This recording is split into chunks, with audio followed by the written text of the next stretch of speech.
So I'd like to welcome everybody tonight to Reimagining Volunteerism, a binational conversation about those who give their time, talent, and treasure over the local and global causes.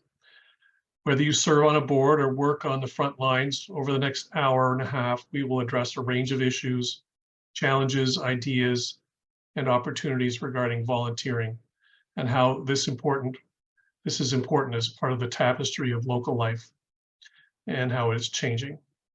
This meeting is organized by Rotary International District 7090, the 75 Rotary and Rotaract clubs distributed throughout Southern Ontario and Western New York. We have a number of guests on the call tonight, and I thank them for joining in. I would also like to thank Sue Foster and Margaret Andrews for working on the event with me.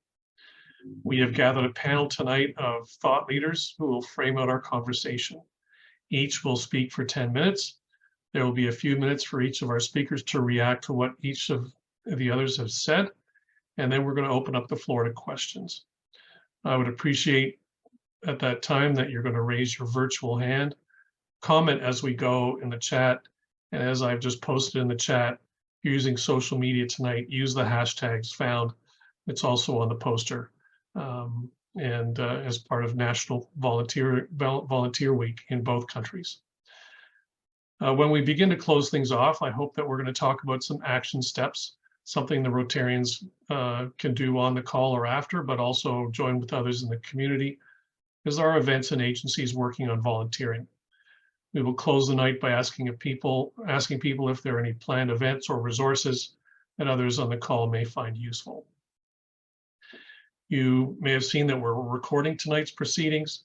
It's going to allow us to review and in the future enable us to continue our conversation down the road.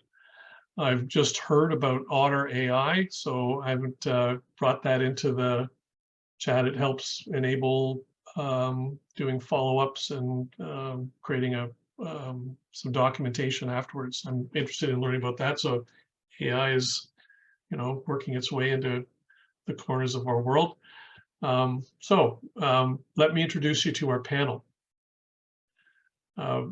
We have Khadija Hamidou. She's the Executive Director of Workforce Hamilton. We have Kyle Dillman, Volunteer Manager of Feedmore, Western New York. Allison Campbell, Coordinator, Volunteer Resources with the Niagara Health System in Niagara, Canada. And Gianna Totaro, Executive Director of Grace Guest House in Buffalo, New York. And I wanted to thank our speakers right off the hop for joining us tonight and providing us with their perspectives on volunteering. This meeting tonight is part of our district conference week here in our area. And we're actually competing tonight against a group that's doing yoga, but if you want to do some yoga during the call, no problem. Anyway, Khadija, we're going to start with you and take it away. Amazing. Thank you, Dave. And hi, everyone. It's very nice to meet you all. My name is Khadija Hamidou. I am the Executive Director for Workforce Planning Hamilton. If you're not familiar with the Hamilton region, it is very close by to Niagara. I'm going to say maybe about 45-minute drive.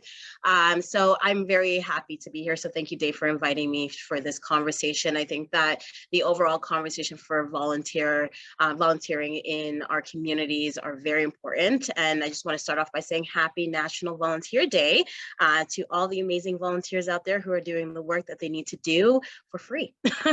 So I just wanted to start off by saying that. But once again, Workforce Planning Hamilton leads the conversation in workforce development as well as labor market analysis in the Hamilton region. We work with our stakeholders as well as our partners to continuously find different ways to have different career pathways for the Hamiltonians in our community and being able to try different variations of career pathways and really help with these planning economic solutions in our city. We are funded by the Ministry of Labor Immigration now actually just been changed. So Ministry of Labor, Immigration, Training and Skills Development.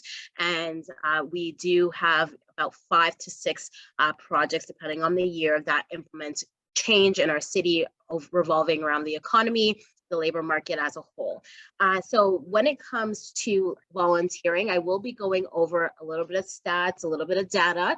So let me know if you need me to slow it down and just do a little bit of a breakdown. But I definitely wanted to start off by saying that within this national range of the volunteering week, we've had about 330,000 volunteers in our province. So this is an amazing number. You can just tell that, as we go back and forth when it comes to the conversation about volunteering, some people may say that, it is starting to die down a little bit, but we see that it's still thriving within our community in different capacities and then within different age groups.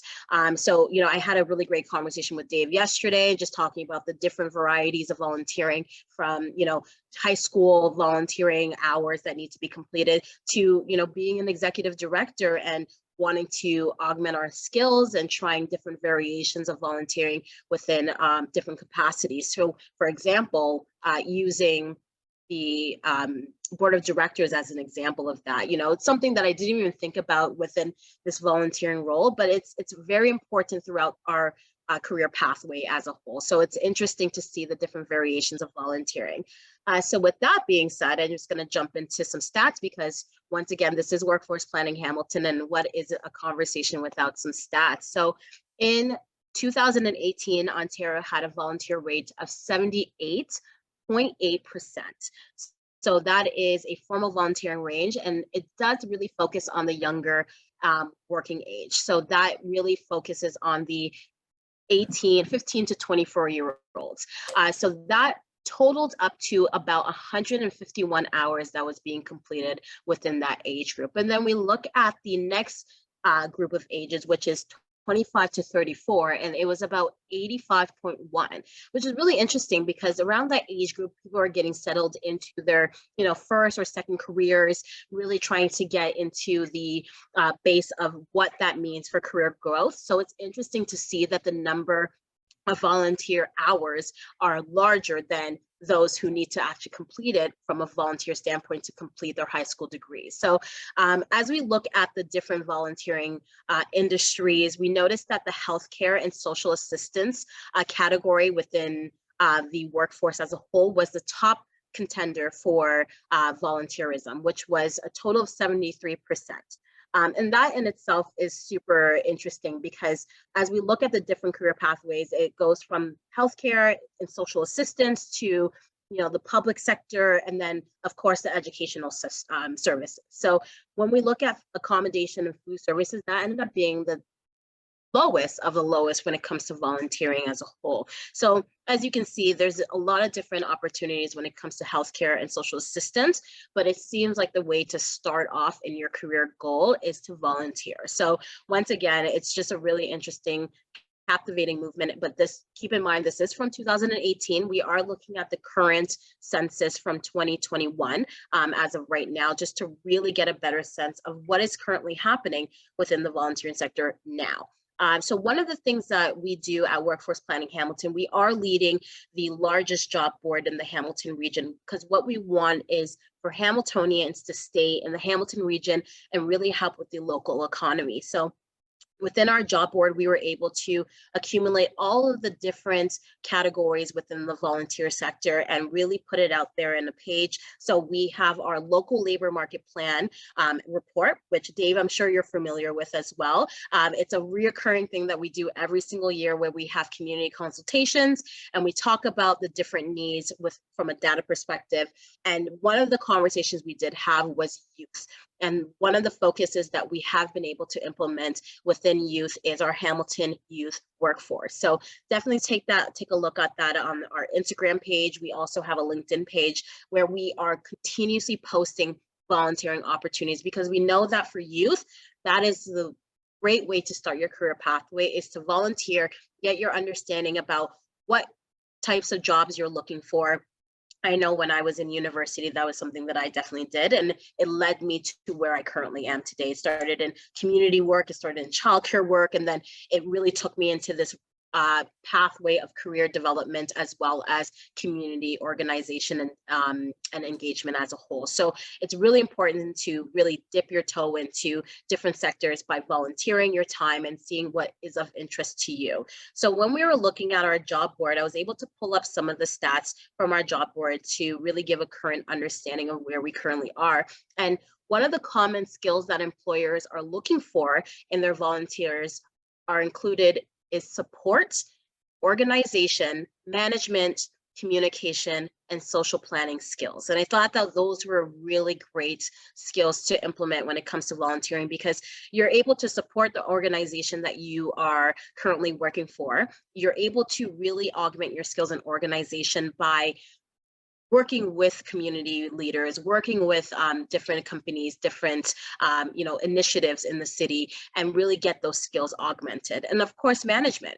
Within that role, you're going in on time. It's still very much a career pathway where you still are working the hours. You still need to come in and be eager to work and support the organization or the company or the business that you're working for. So that was a really great skill to have. And then communication and social planning skills is, of course, one of the top contenders, not only in the volunteering sector, but in the job demand reports as a whole. So what employers are looking for in volunteers is what employers are looking for when it comes to their employees as a whole. So it really goes hand in hand from volunteering into career pathways into people who are job ready. So from our board, the top 5 employers hiring for volunteers included the Victorian Order of Nurses, which was at 21%, the Amica Nature Lifestyles Inc., which was at 9%, L'Arche Hamilton, also at 9%, and of course the Hamilton Health Sciences, which goes back to the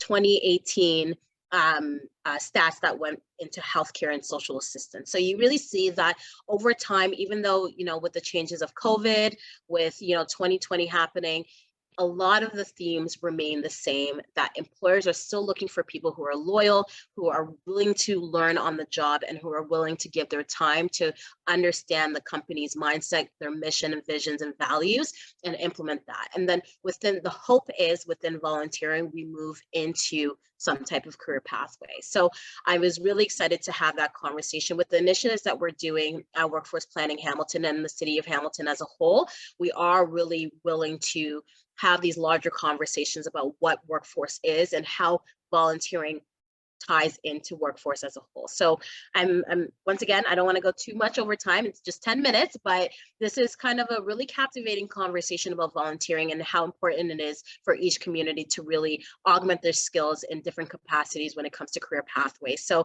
I'm super excited to be here. I am going to drop in the chat our local labor market plan of 2023, where you'll be able to get a little bit more of an insight of the work that we do, as well as the entire local economy in the Hamilton region. So thank you so much for having me. I will also put my email in the chat. Feel free to reach out to me if you do have any other questions regarding the Hamilton labor market or Ontario as a whole, because that's what we do. And yeah, thank you for having me, Dave. Great, thank you, Khadijah. That was very interesting. And the next speaker is Kyle Dillman from Feed More, Western New York. Kyle. Hello, everyone. Thank you for having me this evening. Definitely happy to be here and just talk with you all. I know, we're all passionate about volunteering, and I think it's a great thing that we need to continue to discuss, as things change. So a little bit about Feed More Western New York. We are actually located in Buffalo. So we are the merger of Meals on Wheels of Western New York and the Food Bank of Western New York. So I'm sure most of you are familiar with, what food banks do, what Meals on Wheels programs do. So we run a home delivered meal service 5 days of the week, Monday through Friday, delivering a hot and cold meal to community members in need. And then on the other end of the spectrum, our food banking side, we are taking in food donations. We receive grants from the government to purchase food, and we have volunteers who come in 5 days a week to sort through all those donated food products, pack them up, and then they go out to our food pantries. So the merger actually happened right at the beginning of 2020, right before the pandemic hit. So, you know, a lot going on, a merger between two organizations, and then, you know, all the chaos of COVID. And, you know, I think honestly, we're still feeling a little bit of that. Here we are 3 years later, and we're still trying to, you know, figure things out. A lot of things that we had planned kind of got put on hold. And we are, you know, trying to get back to some of those things. So overall, our organization, we serve 4 different counties. So we serve Cattaraugus, Chautauqua, Erie County, and Niagara County. And between those 4 counties, we have around 400 partner agencies. So those are food pantries that we work with, soup kitchens, homeless shelters, domestic abuse victim shelters, as well as churches, community centers that assist us with our home delivered meal side of things. So we serve a very, very large population. We deliver or make around 6,000 meals a day for our Meals on Wheels program. And we distribute around 50,000 pounds of food a day, Monday through Friday, through our food banking side. So we are, you know, on average, distributing around 12 million pounds of food a year just through the food banking side. And in fact, during the year 2020, it was a little bit over 17 million pounds of food. So we really reach a large number of people. And with that, we rely on a lot of volunteers. Definitely something we rely heavily on. And we certainly could not reach all the community members that we do without those people who are, you know, so willing to come in and help us on a daily basis. You know, we have our home delivered meals program, and then we have the food banking program. But on top of that, we also have volunteers who assist in our offices, making phone calls to our clients, checking in on them, running our front desk at both of our offices, working in our community garden to help grow produce for our community members as well. Right now, we have around 4,700 active volunteers, and that has grown since, you know, 2020, since COVID. Every year we seem to grow, but we certainly struggle in some areas as well. Specifically, you know, with our home delivered meals program. I think we've noticed a little bit of a decline since COVID and people wanting to maybe interact as much face to face. While we still have a great, you know, volunteer base and a lot of people who are assisting and helping out every day, we definitely have our struggles. We definitely have noticed, you know, people taking a step back after the pandemic, people who are, you know, cutting back on the amount of days that they want to volunteer, or people who are just deciding altogether that it's something they don't want to do anymore. Along with home delivered meals, I think, you know, it's a little bit more difficult to find people who are willing to assist with that program sometimes because of the fact that our volunteers are having to use their own vehicles, use their own gas. It is something that, you know, requires a specific individual to be able to assist with. So it's definitely, we've noticed some changes with that. I think we have a very broad volunteer base as well. So we have volunteers who are anywhere from 12 years old to, you know, they're retired. They are, we have some volunteers who are in their 80s and 90s. So we work with a lot of different ages. And I think something that we notice too is there's a lot of differences between ages and how they choose to volunteer. So generations, you know, we notice a lot of younger individuals who are in high school and college want to show up for their hours, they get that done, and then they're getting out of there. And then we have some people who are really committed. You know, they may be retired and they're choosing that that's how they want to, you know, spend a lot of their days during the week, is helping out.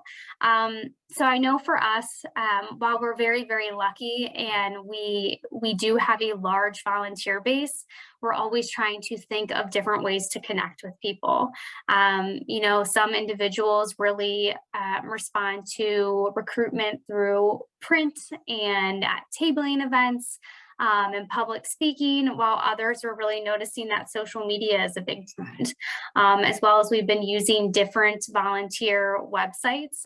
Just like you would go search for a job online, we use a lot of different sites such as Volunteer Match, Volunteer WNY, which is local to Western New York, Idealist, different websites that are helping us to kind of spread the word about our needs and maybe target some other individuals who wouldn't normally just come across our website.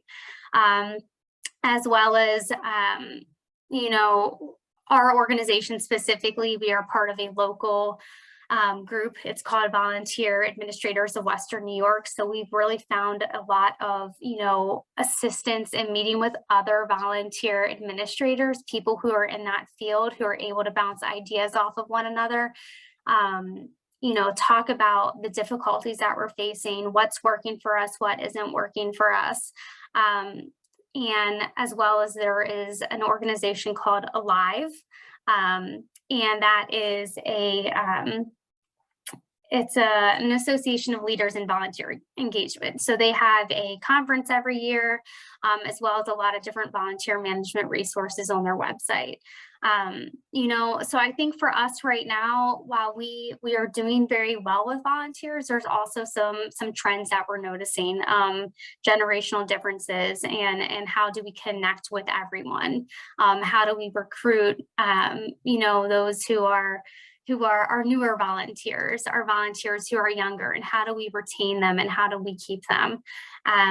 So definitely some struggles, definitely, you know, we like to talk about it. We're open to suggestions as well, as I'm sure, you know, any of us always are.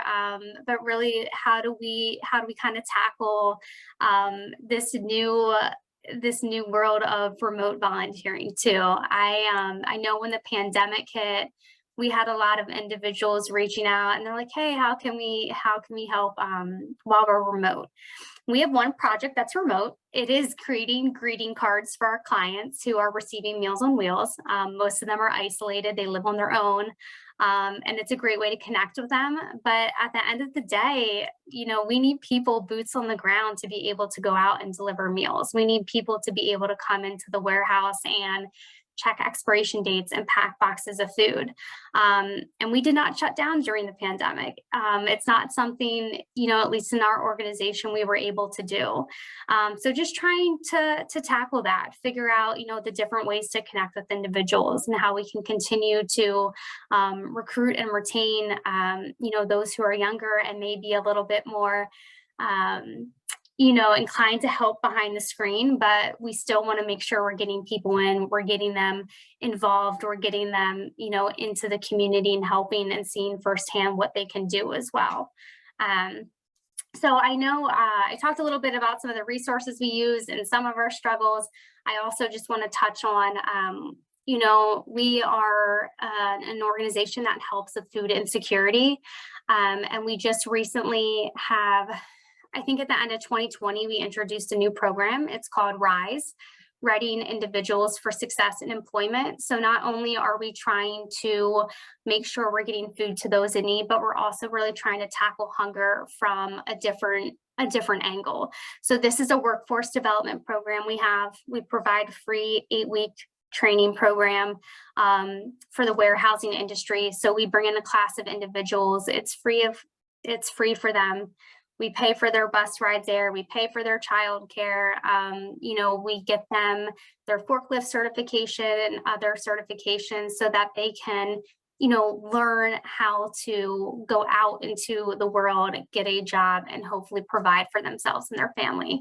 I don't know that hunger will ever be, you know, fully solved, but we really want to try as an organization to take care of our community members in need and helping to provide them with the food that they need, but also really helping to give them the tools so that they can be successful on their own as well. That I think I'm almost at my 10 minutes, if not a little past, so I apologize. But yes, thank you for having me. I appreciate being here.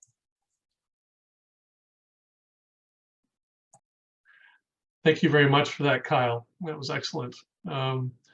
And now we're going to go to Allison Campbell from the Niagara Health System. Allison. Hi, everyone. Well, I think after Kyle and Khadija, I don't have too much to say. So I should have gone first because they've pretty much, touched on a lot of very similar things. Although we're in sort of somewhat different industries, a lot of the issues and challenges and trends are really relatively similar. So I want to thank you, Dave, for starting this conversation, because I think it's so interesting to have, I know we have it internally, but to have it sort of an external conversation and begin thinking, broader than just our own organizations. I think it's just a really great thing to be doing. So as I said, my name is Allison, and I am a coordinator of volunteer resources at Niagara Health. For those of you who may not know, Niagara Health is a regional hospital system in Ontario. So we have multiple sites and a growing network of community-based and virtual services. And our team is made up of more than 7,300 employees, physicians, volunteers, patient partners who contribute to our purpose of providing extraordinary caring every person, every time. So we provide a full range of acute care hospital services to the residents across Niagara region, in addition to operating one of the most busiest emergency medicine programs in Ontario. We have regional centers of excellence in mental health, addictions, cancer, cardiac, kidney, children's health, and women's and babies care. With the third oldest population in Canada, we also are placing an increased focus on care for older adults. As mentioned, there are few sectors under constant change and evolution like the healthcare system. And we know that creating a healthier Niagara is a collaborative effort. And we know that the most advanced equipment in the world isn't enough. It takes more to put a smile on a lonely face or warm the spirit of someone fighting overwhelming odds. It takes personal and genuine commitment to caring, a true belief that we can really make a difference in people's lives. And it's for that reason that volunteers are such a vital part of our success. So currently, at Niagara Health, we have about 450 active volunteers across all of our sites. Pre-pandemic, we had over 850 volunteers. So I want to talk a little bit about what's sort of happened in the healthcare industry and what we're doing about it, trying to do about it. So first things first is that when the pandemic hit, we put everything on pause. Our volunteer coordinators were reassigned. So although we have full-time volunteer coordinators that support our hospital sites, all of them were reassigned to different roles. So volunteer coordination resources was not happening. Recruitment, retention, everything was put on hold. And we communicated to our volunteers, please stay home. So we almost sort of had to revive everything. And that really only formally started in January of this year. So you can imagine over the past couple of years, we've had approximately 300 applications to sort through because we did not intake any new volunteers. Some were still interested, many were not because they had found something that they were able to do. And the spirit of volunteering is that when you decide to take action, you want to do it relatively soon, right? You don't want to say, okay, call me in 3 years when you're ready for me. So that's something that we've sort of been managing. The next thing that's happened is that when volunteers were allowed to come back, so much had changed. So an individual who had been volunteering, the same Friday morning for 10 years, doing, maybe they were doing inpatient discharges, helping people to go home after their stay in the hospital. Well, because of infection prevention and control, we couldn't allow that anymore. So these roles had to change, and it's a lot. We put a lot on our volunteers to sort of accommodate these changes and be comfortable with these changes, doing maybe sometimes a little bit less than what they used to do, and also in a different environment. I'm not sure if any of you were in the hospital during the pandemic, but when there's no visitors, when there's no, people coming in, it's very, very different. It's a different environment, it's a different atmosphere. And for individuals who are looking, maybe they're volunteering for a social connection, that's not there for them. So is the role still meeting their needs? Sometimes it wasn't. And we actually ended up losing a lot of long-term volunteers just because a lot had changed. And they said, you know what, I'm okay. I haven't done it for 3 years. A lot has changed. I like the way it was before. I'm okay. So that's one of the issues that we sort of have dealt with. And you can't blame anyone, right? And working in healthcare, many people didn't feel comfortable returning. So we had a lot of volunteers saying, oh, you know, I'm not ready yet. I'm not sure. I'm still nervous, you know. So being able to encourage and support our volunteers safely to return was something that we had to look at overcoming. Also, we had to retrain many of them. As I said, many things changed. So we had to have investment from our teams to retrain volunteers on hand hygiene, on masking procedures, on, you know, infection prevention control, outbreaks, what to do, these types of things. We had to implement screening for our volunteers. And that's something that, you know, we'd never had to do before. So all these new things that we had to sort of just implement and begin doing, sometimes on the fly, because we were learning new things daily, really put a lot on our volunteers of what we were asking of them. So we're so thankful and grateful for those who endured it, because we know at times it was definitely a lot more than what they had signed up for. One of the things that we're still dealing with is the change in volunteer roles, what volunteers can and can't do within the healthcare setting. And a lot of it is that our teams are still recovering. So our units, our workforce, they're still recovering from the pandemic. And the thought of now embracing volunteers and being able to work together with them, it's just, they're not ready for it. They need to first stabilize themselves. They need to stabilize their teams, their workforce, and then it's a safe place for a volunteer to be involved in. So it's just a lot of little things that are contributing to sort of a bigger issue. So some of the trends that we're seeing, and actually were touched on already, but we have a lot of students who are coming to the hospital with no previous experience, and we are happy to have them as a volunteer. And we understand, you know, in the role of being a volunteer coordinator, you almost have a duty to, you know, support individuals in these opportunities, understanding that it's going to contribute to them long term. So we have students coming to us who haven't had any real life experience. They haven't been in a crowded room, right? They haven't been in a social setting. They haven't interacted with, you know, individuals of different diverse backgrounds. So we really have to have a lot of onboarding support for our younger volunteers to allow them to be comfortable. And, you know, you see it sometimes where they start and, you know, the previous training, volunteer training program, we implemented, but then after a first shift, they'd say, it's too much. I'm overwhelmed. There's, you know, there's too much going on. So we've really had to sort of take a little bit more time in the onboarding process, which is an investment. And then, as Kyle mentioned, they don't stay. So we are investing a significant amount of resources to onboard our volunteers and to set them up for success. But then it's really hard, that retention piece, to say, okay, you know, you've got what you came for, but we still really want you to stay. So that engagement piece is really something that we're looking at. You know, we've done a lot. I know it's Volunteer Appreciation Week, so we're doing a lot to make sure that they are feeling supported and appreciated. But on an ongoing basis, we're finding creative ways to, you know, provide that engagement and that buy-in so that we can keep that retention, because it is so important. Another trend is embracing the new volunteer. So again, in our situation, we have individuals from all walks of life. Everyone at the hospital sort of has a different reason for volunteering. Some people want the experience, some people want to give back, some people are retired nurses or doctors and they, you know, they miss the environment.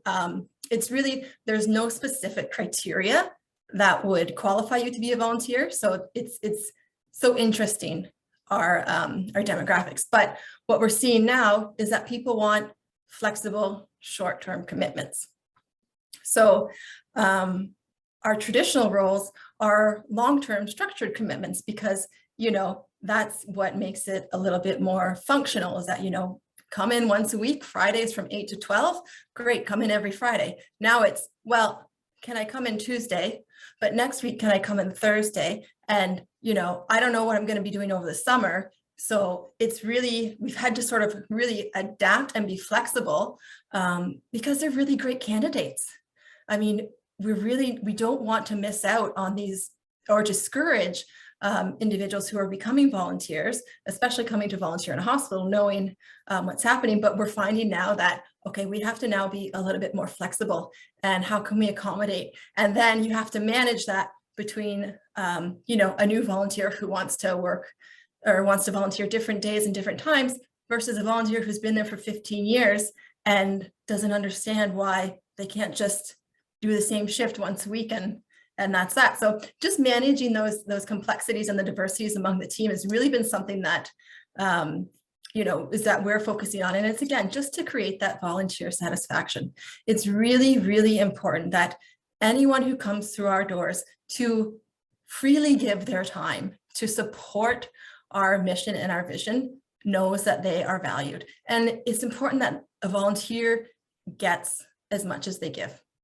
So with that in mind is really sort of how we're continuing to evolve and embrace the changes, and just continue to move forward. We're lucky we're in a position that we can partner with our HR team, right? So we can partner on recruitment events, we can partner on promotion events. And oftentimes, you know, if someone's interested in healthcare, we can direct them to volunteer if they're not yet qualified to work for us. So we have a lot of support in that way. It's just, again, being able to be flexible and create experiences that people actually want to give their time for. So some of the things that we're actively doing is we're supporting our teams in different ways. So we're connecting with different units and looking at new creative opportunities that will attract volunteers. So where there were no volunteers previously, things that people are really interested in, you know, mental health, NICU, child life, looking at creating flexible opportunities to attract a new type of volunteer. Also, we do engage, as mentioned, Kyle mentioned, we have our own volunteer networks. Being mindful that these networks have more or less been on pause, but we do have, you know, a network called Pavro. We're actually having our first in-person conference this year. So it's exciting that we're sort of just, we're starting to get the ball rolling. And I would say that it is rolling. It's starting to roll. You know, there is some traction there. It's just, we have to keep pushing it. So I apologize, Dave, I didn't watch the clock, but I think that's probably 10 minutes. And if it's not, then I hope someone else can make up for it. That's fine. Thank you very much for that. I mean, I'm not really, I said 10 minutes, you know, plus or minus one, that's fine.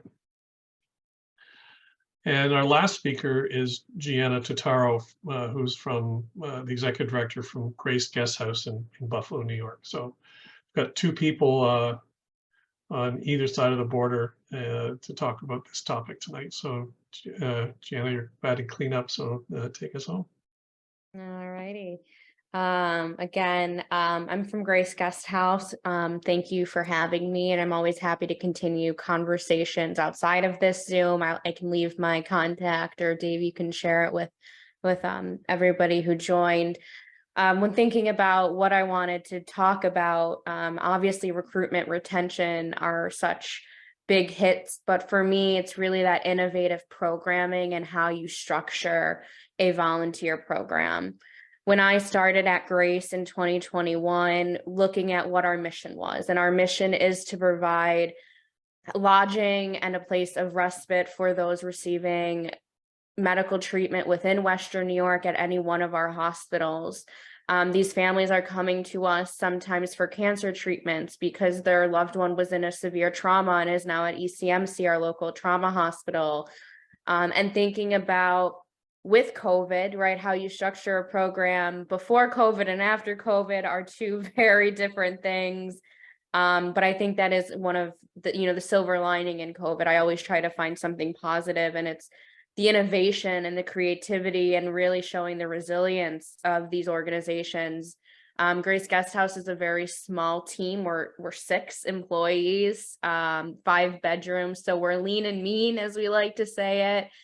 We did have to pause. We were not deemed essential within it. And coming out of it, how, you know, the business model has changed. Healthcare and the way people are interacting with healthcare is now drastically different than before the pandemic.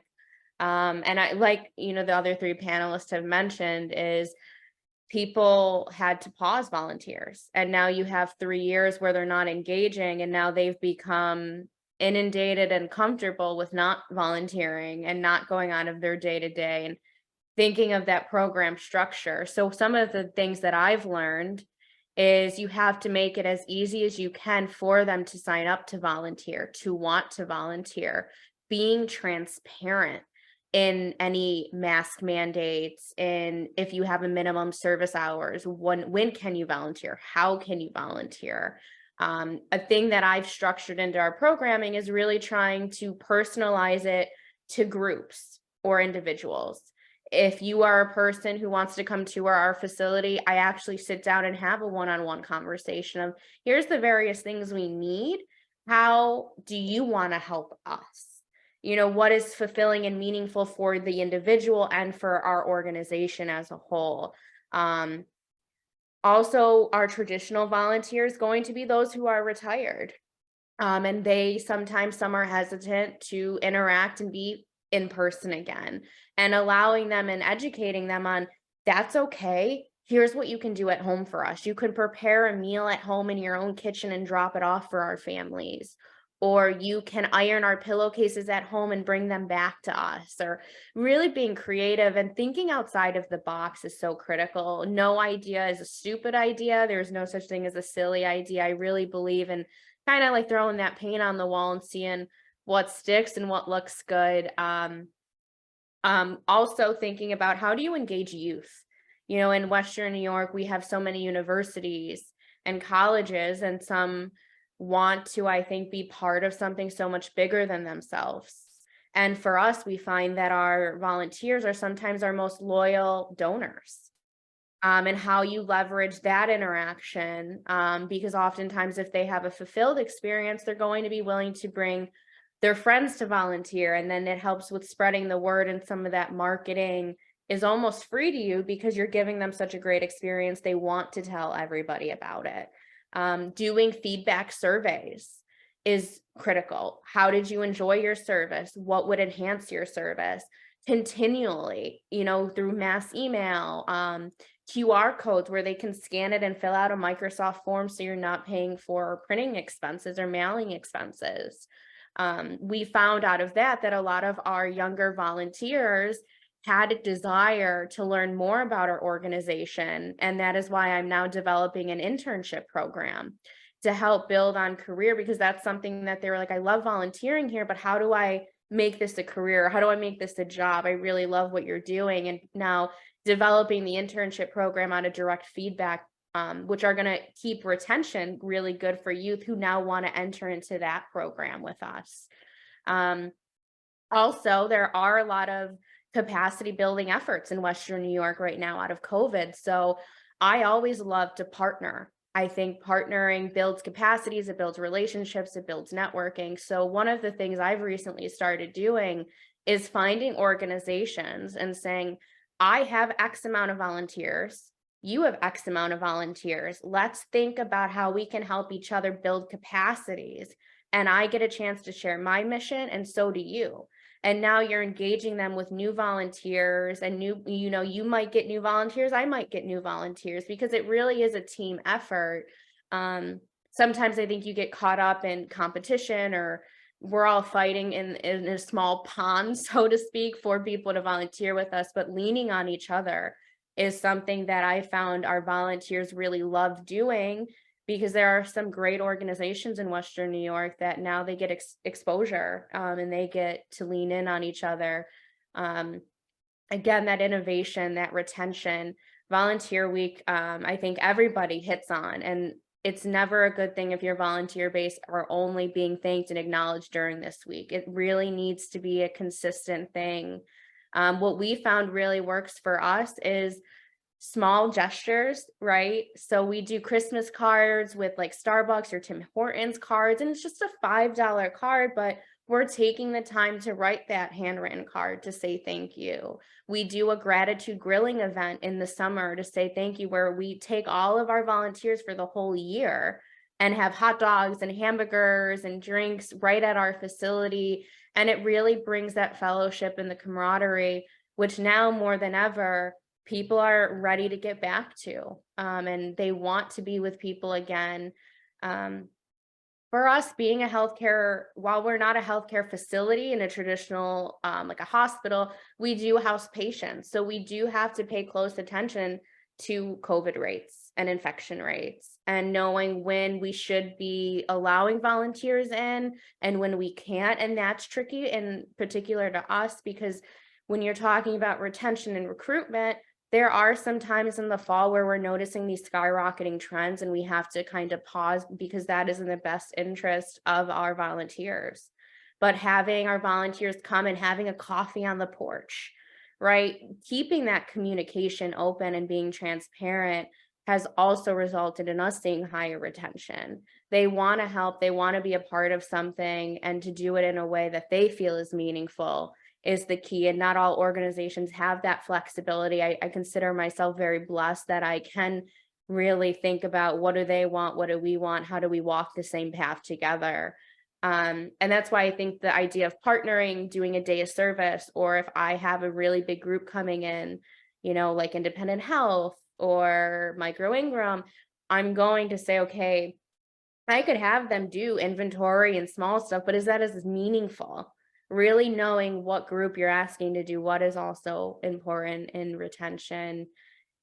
And overall, being innovative, thinking out of the box. Again, there's no bad idea in how we all support and lean on each other. And I think this dialogue is so crucial to have. And I was so excited that you're all having this dialogue, because it's not often we get to do external things. I always talk amongst the team of, what are we doing right? What are we doing wrong? What are we going to change? How do we grow this program? And also now seeking funding from some funders in our local area to say, could you, give us X amount of dollars for this program need, or gratitude grilling, or, swag for our volunteers, and really, again, building that capacity, because we know that we have limits in what our budget can sustain. And now more than ever with inflation, it's becoming increasingly harder for a lot of these smaller nonprofits to stretch the dollar as far as we were able to, maybe 3 years ago. So I'm just very grateful to be a part of this conversation. And I'm, again, happy to talk to anybody offline kind of about these things. But again, I appreciate all of you for having me.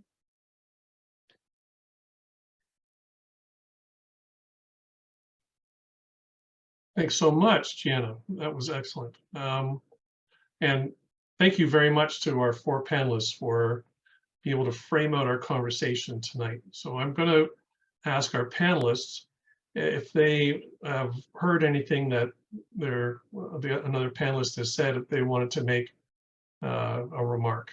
So I'm just going to open it up to each of our panelists. So Allison.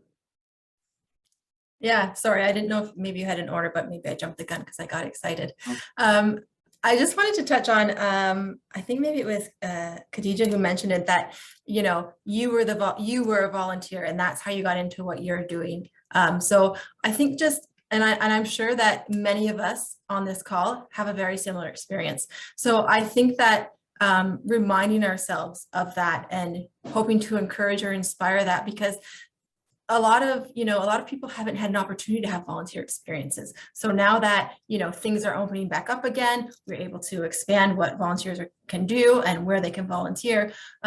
Maybe there's someone in your life that you need to remind that, hey, you know how I got where I got? I started by volunteering, because that's definitely true for me.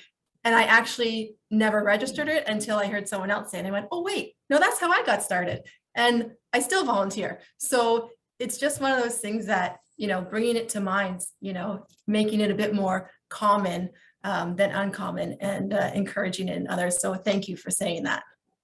Absolutely. And once again, I think it's a big conversation about, really inspiring other people to do kind of going into the career pathway that you've started out on. And even, I think it was just maybe a few days ago, I was mentioning it to my mom. I'm like, why don't you volunteer? I think I got it from her, I would say. And then I had to almost remind her that she reminded me to do this work as well. So it's a back and forth dialogue. And, I think that as we continue to grow our careers, there might be interests that we didn't think that we needed at that time, but getting into it now is key. So starting it out, even if you're within your 9 to 5, still being able to volunteer outside of that work hours is key. So I'm really glad that I was able to pass that back over to you, because it's an ongoing dialogue that we have with each other, our family members, youth, right? So it's key to instill that within ourselves as well. I did just want to, it was actually, I think Allison, you had said it, and it really resonated with me. You said short-term commitments, you know, are what people are looking for right now a lot of times, but how, you know, you're looking for volunteers who are, you know, are long-term, are able to commit long-term and in a structured commitment, right? So I actually, our home delivered meals program is very much, it falls in line with that. We look for people who can commit long-term, who can show up on this regular basis to deliver meals to the same clients, because we like to have consistency as well as it takes training, right? So, and our front desk volunteers, it's actually the same thing. It takes time to train volunteers and get them up to speed, so that they can actually, you know what they're doing and stick around. And we face that a lot. A lot of it's with students who need hours. A lot of it's just people who, I think maybe commitment just scares them a little bit. Like sometimes you talk about it and they're like, well, am I signing up for this forever? Like, is this for the rest of my life? And I think it can be a little bit daunting. So I think we're actually trying to do some of that same kind of being a little bit more flexible. I like to think we are in a lot of ways with some of our projects, but not all of them. And with our home delivered meals program recently, we've been really trying to even, kind of recruit in a manner where it's like, hey, can you at least commit to somewhat of a regular schedule for 3 months? Can we at least have you for, this many months? And we work with a lot of students, like I said, and even at like the local colleges and universities, we're really trying to recruit them in that manner too. Hey, for your spring semester, you're interested in volunteering and you need hours. Can you commit to, these days for this many months? But it does make it difficult. It makes it difficult when you run programs where you need volunteers to be trained and to understand things and be educated in order to fulfill the tasks that they need to do. But they aren't interested in that. So really learning different ways to kind of to work around that, because we still need the volunteers. Mm-hmm. And Kyle, interestingly enough, I know you said sometimes the struggle is they have to use their own vehicles, or there's maybe not an incentive to. And I'm just an idea throwing out there. Like I said, for us, we find sometimes, because we have a shuttle driver portion of our transportation program where we do door-to-door service, all volunteer based. The pro is they do get to use our shuttle van, right? But sometimes we do have volunteers who maybe are like, can I just use my own car? Like I'm going to this appointment and then I have somewhere else to go. And sometimes it's giving $5 gas gift cards, or maybe an incentive to say, hey, like we can give you a $50 Delta Sonic gas gift card if you commit to X amount of time with us, right? I think that a lot of people sign up to volunteer also with a good intention. And then again, that commitment, that follow through isn't always there. And I think that life gets busy and it's going to happen. I don't think we're ever going to maybe solve that. But incentivizing sometimes segments of people and really being strategic and segmenting out, okay, like what do we need here and there, and what is that base, right? We know for us, for example, our shuttle van drivers are always going to usually be those who are retired, where our house helpers are going to maybe range from like 30 to 12, right? So really segmenting out our donor base of, okay, and our volunteer base of, okay, like here's where this solicitation should go, or here's where it makes sense. So we're not actually wasting our efforts, doing a mass solicitation or a mass mailing. We're really hitting the groups that we feel that program specifically resonates with. Yeah, absolutely. I think you're definitely right with, you know, a lot of people don't sign up to necessarily, you know, reap gifts or presents or whatever it is, but it's certainly really important when you're talking about retention. And I know in the past we have done, you know, raffles for gas gift cards and things like that too. And it's something that they really, you know, appreciate, even if it is $5 or $10. It is something that goes a long way. I know sometimes we struggle with it a little bit because of our volunteer base is so large with our home delivered meals program, that sometimes it's this struggle of what grants can we apply for to, you know, get funding to show our appreciation to. And you'd mentioned earlier actually about handwritten cards. I think that's something that actually goes a very long way too. It's super simple, it's affordable, and it's something that shows your appreciation. And I think it's something that goes a little further than an email or something as well. You know, a little bit more personal. Yeah. And I You know, think it's interesting. There was one, I think when I was volunteering for the board that I'm currently at, I received a handwritten note, and I haven't received one of those in a really long time. And it was during the holiday season. And I literally, I still have it till this day, because and it just showcased this appreciation that I never thought was there when I was volunteering as a board member, and seeing it come through in the mail with like this nice little gift. It really just reminded me of like the work. I'm like, you know what? They really do appreciate the work that I'm doing. And I appreciate the work that was put into getting, you know, handwriting this note and sending it off. So it's really about those incentive pieces. But when it's genuine and it's, you know, it's heartfelt, it takes it to that next level. So it just showcases how appreciative we are of each other in a different sense that we normally wouldn't, right? Normally it's emails or it's just a card that is already written. So being able to have that handwritten note and seeing their like handwriting and their signature was just really nice. I just want to add that to that note. Yeah, and I think also, right, those handwritten cards, those small gestures where it's kind of old school, right? Like it's technology, it's an email, it's a Facebook post, LinkedIn post, but also when your volunteers interact with maybe certain members on your staff, it's always nice to have your board of directors write a thank you, or to come to an event and to market it, because I find that when it's transparent, that's what people crave. They want to know what they're supporting, and it's not that it's the same person every time saying thank you. It's that making sure the thank yous come from the top of your organization down. I definitely think you're right with that. I think that is a huge thing. You know, we have a volunteer team of like 3 staff. We have it's myself and 2 coordinators, and those are primarily the people, and our site managers for Meals on Wheels, but those are the people that our volunteers are interacting with every day. They get to know them, they talk to them, and that's all great. But you know, how many times do they want to hear me say thank you every time they leave? Not that they don't appreciate it, I'm sure, but you're right. I think when they see other staff members or upper management or board members also thanking them, I think that goes you know, a very long way when they're seeing, oh my gosh, like other people in this organization are recognizing me for the part that I'm playing. So I would definitely agree with that. This is a very interesting conversation. I'm taking a few notes. I'm picking up some tips, so that's really great. I wanted us to open it up to the floor for our audience to put up their virtual hand and ask our panelists some questions, or make a few observations themselves.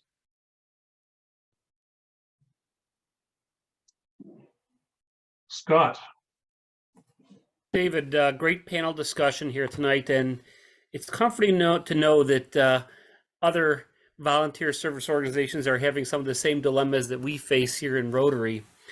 But I couldn't help but think, as I'm listening to all these lovely presentations, about the potential of collaboration. And it's something that we've been talking about for a long time, is that with Rotary in our district, we have nearly 2,000 members in 64 different clubs that are always looking for activities to do and ways to volunteer. And I think that there's always room for community service partnerships to get together. The synergies of those partnerships end up providing very fruitful work and something that we can really focus on. And maybe to the sense that we don't have a really good system of collaborating or communicating. I mean, most clubs in general do have different community partners that they already work with, but we're often unaware of what community partners are looking for help. And that's something that we should probably try to work on a little bit. Another thing that I was thinking about as we're listening to all these about why volunteering is so great is that we heard it over the weekend from a doctor at Buffalo State who had talked about a Harvard study talking about the health benefits of volunteering and why people volunteer, and that people generally who volunteer are healthier because they're happier, because they're giving back. And these are things I focus on. And but we're all in the same boat. We're all looking for people who can step up with us, and we are all looking to get those younger demographic to help us out. It's very funny when I hear that. We've heard that in many a conversation, David. So hopefully we'll have an answer here. So, but anyways, I see a lot of room for collaboration. So great discussion. Really appreciate you guys coming out and having this conversation with us tonight. Thank you. Thanks, Scott. Anybody else have a question for our panelists? Ron Webb. Thank you. First, I'd like to start by thanking the 4 presenters. I learned something from each of you tonight. I think it was very valuable. I'm volunteering on the board of a small nonprofit, and I was pulling a lot of the information in. But one of the ways we try to recognize volunteers is if they meet certain thresholds, so many hours of volunteering, we do an annual recognition dinner, and we give them a T-shirt that has the organization's logo on it, but on the back it has basically an ad that other volunteers can see and then get the engagement going to others in the community, and they start talking. But these people are out in the public, and when they're working together, you really can't tell if they're part of a synchronized group without the T-shirts. So people find that as kind of a badge of honor going forward. We also know that the budget prevents you from buying T-shirts for everyone. So it's kind of a nice way of getting people engaged and getting people talking about the organization. So I just wanted to pass that along for what it was worth. Thanks, Ron. Mm-hmm. Any questions for our panelists? Allison had her hand up. Allison? Ron, I just actually wanted to thank you for saying that, because as one of our, new initiatives is actually, we just gave all of our volunteers T-shirts. So honestly, this week, we started Monday, giving them all T-shirts. So as part of their volunteer uniform, we thought, let's do something different. Let's change things up. And the response has been overwhelmingly positive. And our intent was that they would wear them when they're volunteering, but now they're saying, oh, can I wear this out? Can I wear this here? And we're going, yeah, of course you can. Wear it wherever you want. So it's really nice to hear that. That wasn't our intent. It was just to appreciate our volunteers and do something a little bit different. But now, knowing the pride that they have, it's probably something we might do a little bit more often. Mm-hmm. One other thing that we did was we acquired these vests that are easily cleaned, so that those people that are volunteering for the first time can wear those to show that they're a part of the team. But it's not something that's permanent. It comes back, it's recycled, and it helps keep the cost in line. And if you earn the T-shirt, then that's that badge of honor we were talking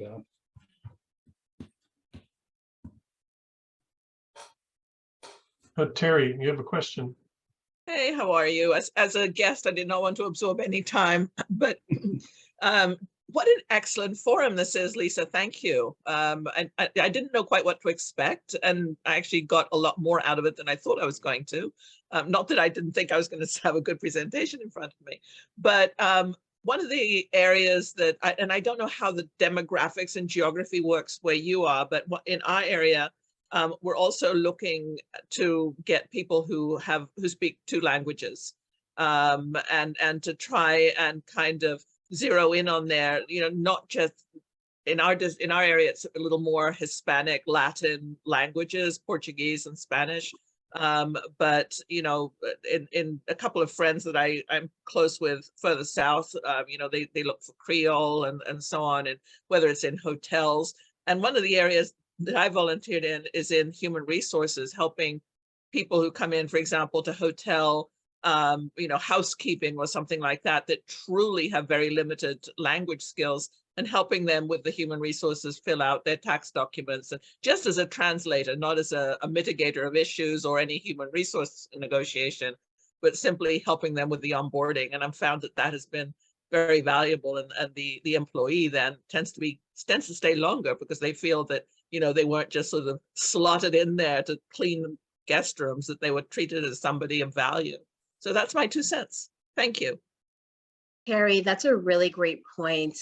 We had the exact same conversation when we did have an influx of Syrian refugees coming into the Hamilton area. And we, had an amazing group of volunteers who were speaking Arabic, helping out and really doing the translating and all of that. And now many of them are actually employees to the organizations that they were volunteering at. So it's a really great transition, and it's something that we really appreciate from a volunteering lens going into the workforce, because it wasn't something that we thought we needed until we really, really needed it. And then here we are having a lot of these individuals working full time for these organizations. And still, that was about 5 years ago now, and it's still happening right now as we speak. So yeah, I definitely agree with you, Terry.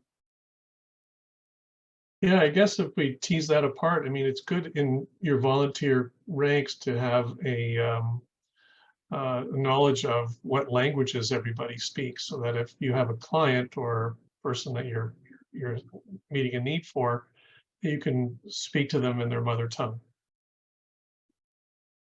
Yeah, we certainly actually have a lot of Spanish speaking clients. So a lot of our home delivered meal volunteers are Spanish speaking. And I mean, I've gone out and delivered to them. So I actually go out and deliver meals a couple times a month as well. And I know a little bit because of, college and high school, but it is something that's very helpful for our volunteers to know. And when they, let us, I think it's actually a question on our registration form. It's something that we can actually, work with and really utilize their skills to, assist with our clients in a way that maybe not everyone can. Our volunteers at our front desk also often, get phone calls from those who are primarily Spanish speaking. So definitely a great point, and something I would love for us to work on, trying to continue to get volunteers who, can help us and assist with that. Yeah.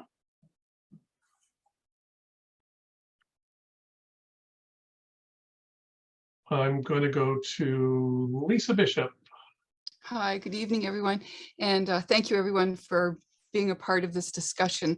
And I really thank our 4 panelists, and I thank the team that put it together. I'm a guest here this evening, Tari. So much happening behind the scenes. But what I wanted to talk about is we've heard from the organizations that have, the 4 that are here, that have volunteers. The rest of us here, we are volunteers, and we have our treasure of our time, but we're also dipping into our pockets to be paying to go and volunteer. So the concept of care and concern for our members and recognition of volunteerism, sometimes it's a soft recognition, sometimes it's a big recognition, because we can say we've been Rotarians for 10 years and we've given back to our community with our sweat equity.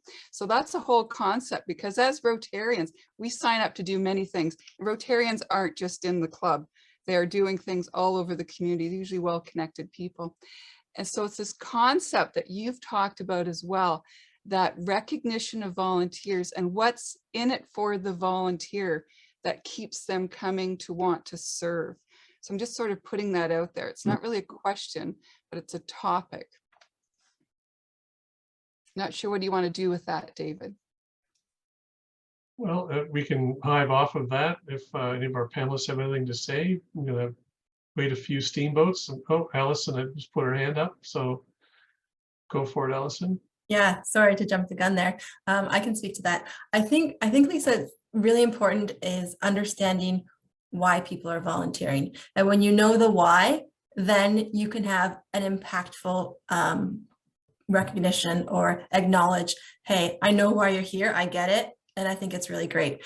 So sometimes just acknowledging that why, or even providing an opportunity that fills that need that you know that they're there for, is just as gratifying as, you know, a gift card or, a t-shirt. I know that sometimes when we do acknowledge our volunteers, we do, some fun things. They say, don't spend money on us. We know that there are such greater needs and we're here to contribute to that need. So don't spend money on us. And, just acknowledging that what they've given to be a part of our mission is sometimes that gives that same feeling as the recognition. So thank you for touching on that, because I know in the hospital, we do have an advantage. We do have a little bit more funding and we can do some things differently than a lot of smaller volunteer-based organizations can do. So recognizing that just sometimes a conversation, a personal connection, that emotional investment is a bit more than the token investment. Thank you. Sue Foster.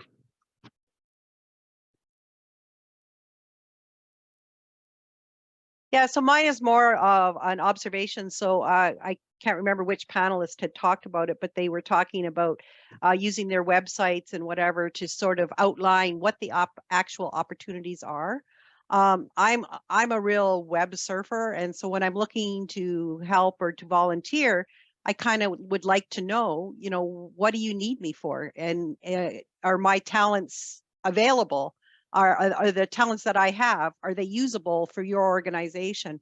So what our club has done on our website, even though it's a Rotary website, we have volunteer opportunities as one of our things. And you click on that and it's got listed all the different volunteer groups that our Rotary Club has volunteered for or they're interested in, and with links to their websites and whatever else. So if somebody's looking for a volunteer opportunity outside of Rotary and they want to help with another nonprofit, then they have a whole list that they can go through and take a look at and say, oh, that sounds interesting. Maybe I'd like to do something in that. And then, they have the actual link to the website and the contact information so they can actually find out if their talents could be used in that organization. And I think if like talking about collaboration, I think if all of us sort of have those things out there so that people can get interested, and it may not be to volunteer for a Rotary function, but there's still the volunteerism is happening in an organization in your area.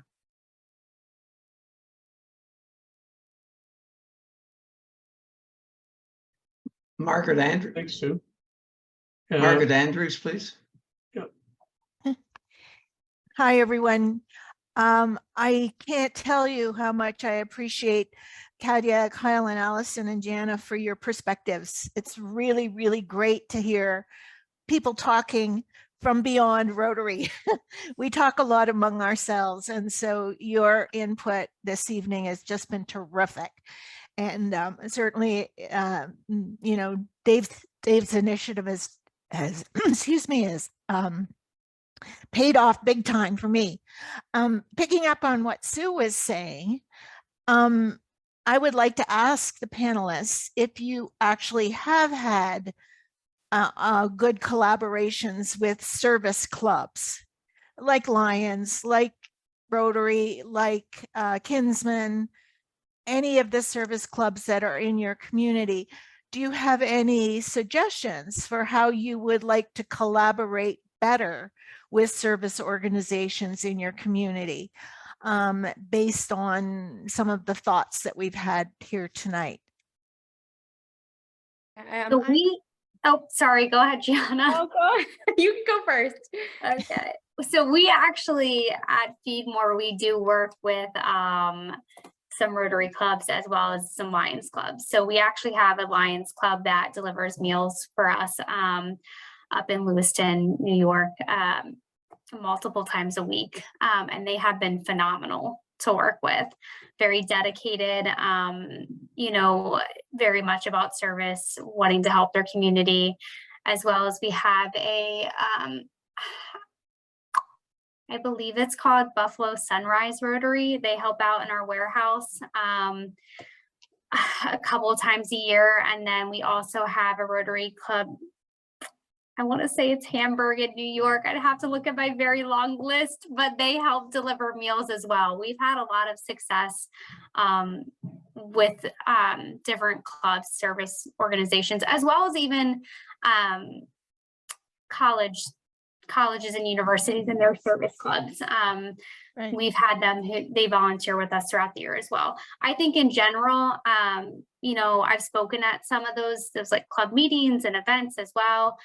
For us, I think it's just been making the connections with those clubs and getting kind of our foot in to speak about what we do and how we can use their help, but also to see what it is that they're looking to do and how they want to help the community. And I think that's, you know, what I've noticed with it. You know, I think sometimes it's just the communication aspect, getting, you know, in the door and talking to them and really having that conversation about, you know, what we can do to help the community. They want to help, we want to help, everyone wants to help. How can we do it together?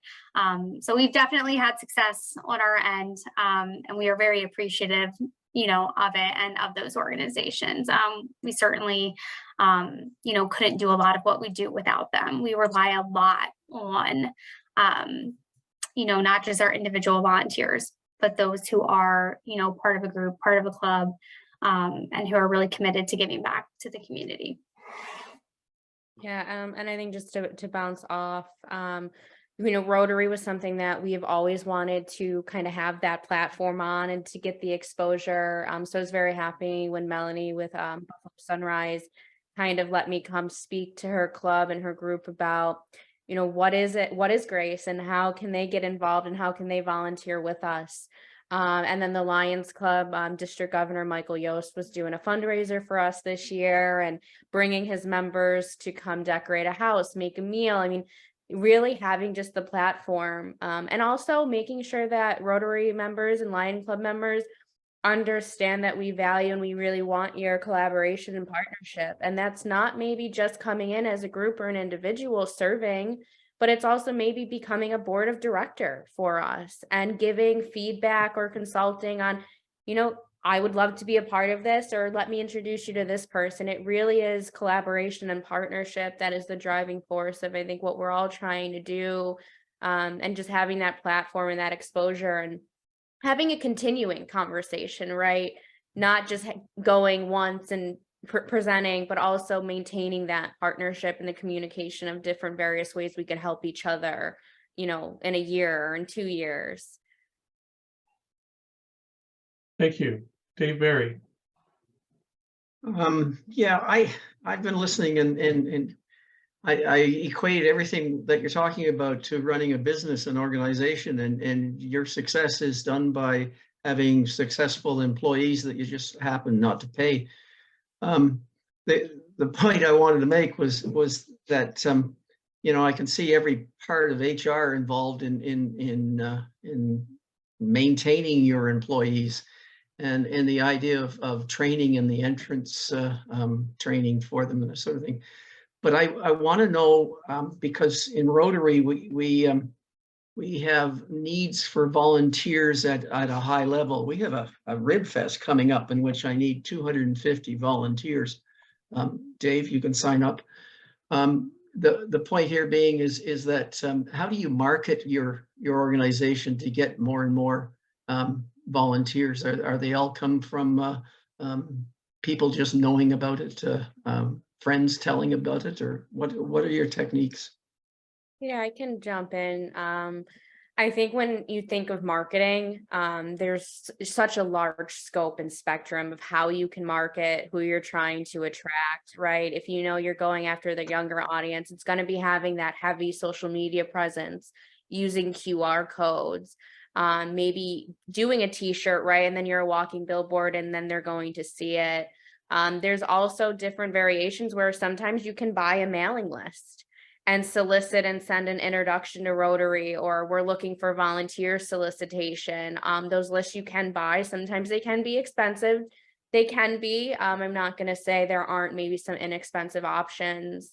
really soliciting your donor database, doing challenges and marketing of your current volunteer base, saying if you do bring 3 people who sign up to volunteer, right, and then you kind of almost make it a challenge and a competition in marketing, but marketing is sometimes increasingly expensive, and finding ways to do it in a cost-effective way, I think, is key, because you don't want to spend and then not get a reward. And volunteering, it's sometimes I say there's no method to the madness. You could do everything right and not attract, and I don't think that's any scale to say that you're doing successful or you're not successful. It's just sometimes how everything crumbles and falls into place. But really paying attention to what is that volunteer opportunity, what do you need, how many do you need, and always trying, if you know you need 250, then I would say you probably want 320 to sign up, because there always are going to be people who sign up and don't make it. So really overshooting that minimum is so critical with you and your committee to know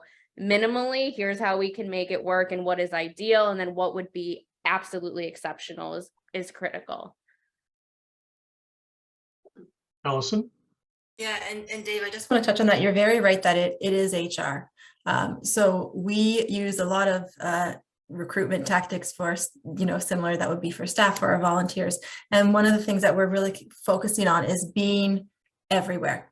So, we're going to the volunteer fairs, we're going to the job fairs, we're going to the college, we're going to the university, we're going to places we've never been before, now that we know how important diversity is. So now we're going, to maybe perhaps the smaller career fairs in a smaller community, with the focus on diversity, and really making sure that we have opportunities that are attractive to people, and that we're attracting people who never even knew that they could be considered as a volunteer.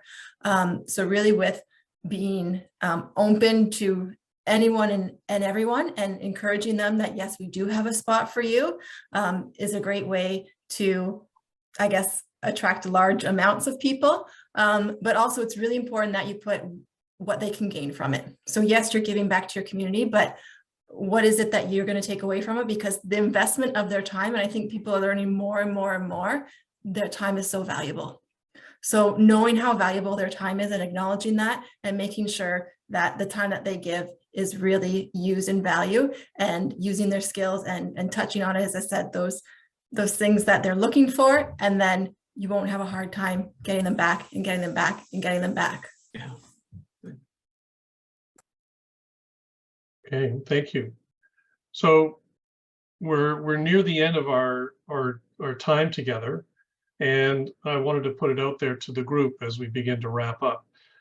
Do you feel, by maybe a show of hands, thumbs up, or what have you, that this topic is worth continuing to explore? Is it something that we should have some takeaways tonight, and then maybe organize maybe a deeper conversation? Please let me know, either in the chat or reaching out to our, I'm seeing lots of thumbs up, that get in touch with me. Just put my email in the chat.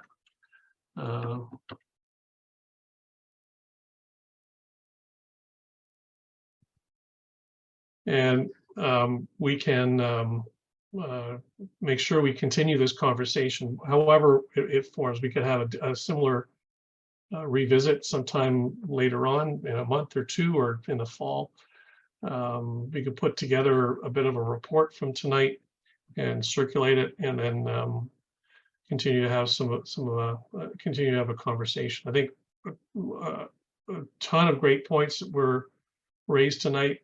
I'm so thankful to the panelists tonight for joining us and volunteering their time as we framed out this conversation. That everybody who's joined the chat tonight, and I hope you got a lot out of it. I think that there are a couple of events that are coming up. I know that the Ontario Volunteer Network, in partnership with Niagara Connects, is putting on a seminar first week of May. It's a get together that the volunteer sector is going to have a conversation about itself. So we have some kind of overarching volunteer organizations that are looking at capacity building, convening their own conversations. It'll pull in a whole bunch of stakeholders, and be able to, as Rotarians, the Rotarians on the call tonight, leaning in on hearing what other organizations are doing. I think it's an awesome opportunity to identify individuals to come and be guest speakers at our Rotary Club meetings, because then you form different level of appreciation for a lot of the hard work that's going out there in the nonprofit sector and amongst the organizations that serve. Anybody else have any concluding remarks they wanted to state?